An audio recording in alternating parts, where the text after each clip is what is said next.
প্রথম থেকে পঞ্চম শ্রেণী, প্রতিটি শ্রেণীকক্ষই শিক্ষার্থী শূন্য। শ্রেণীকক্ষে শিক্ষকদের জন্য নেই চেয়ার টেবিল, চোখে পড়েনি কোনো ব্ল্যাকবোর্ড। দুইটি শ্রেণীতে দেখা গেল শিক্ষার্থীদের জন্য 3টি বেঞ্চ টেবিল। জমেছে ধুলা, দেখলেই বোঝা যায় দীর্ঘদিন কেউ বসেনি এতে। অফিস কক্ষে নেই মাদ্রাসাটির সুপার, সহকারী শিক্ষকরা কর্মচারীদের নিয়ে অফিসে বসে গল্প করছেন।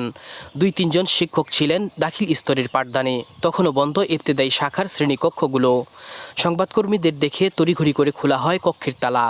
রবিবার দুপুর 12টায় পঞ্চগড়ের বোদা উপজেলার মারিয়া বামুরহাট ইউনিয়নের মুসলিমপুর দাখিল মাদ্রাসায় গিয়ে এমন চিত্র দেখা গেছে। এদিন পুরো মাদ্রাসায় উপস্থিত ছিল মাত্র 25 জন শিক্ষার্থী।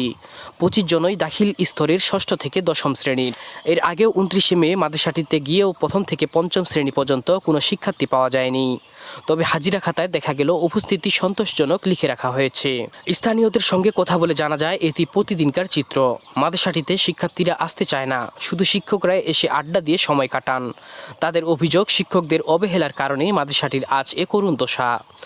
মাদ্রাসাটির সূত্রে জানা গেছে, এমপিওভুক্ত এই মাদ্রাসাটি 1994 সালে প্রতিষ্ঠিত হয়। শিক্ষক কর্মচারী রয়েছে 19 জন। এর মধ্যে ইবতেদায়ী শাখায় শিক্ষক রয়েছে 4 জন, আর এই 4 জন শিক্ষকের জন্য কাগজে কলমে রয়েছে 112 জন শিক্ষার্থী। কিন্তু বাস্তবের চিত্র ভিন্ন। মাদ্রাসাটির দাখিল শাখার শিক্ষার্থীরা জানায়, দীর্ঘদিন ধরে ইবতেদায়ী শাখায় কোনো শিক্ষার্থী আসে না। ইবতেদায়ীতে 1 থেকে 5 পর্যন্ত কোনো ছাত্রছাত্রী আসে প্রতিদিনে?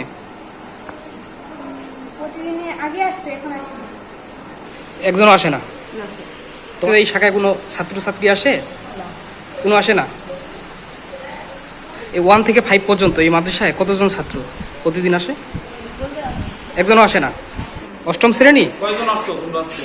2 জন। মোট স্টুডেন্ট কত? 30 জন। এখানে 1 থেকে 5 পর্যন্ত কোনো ছাত্রছাত্রী আসে? আসতো আগে, এখন নাই।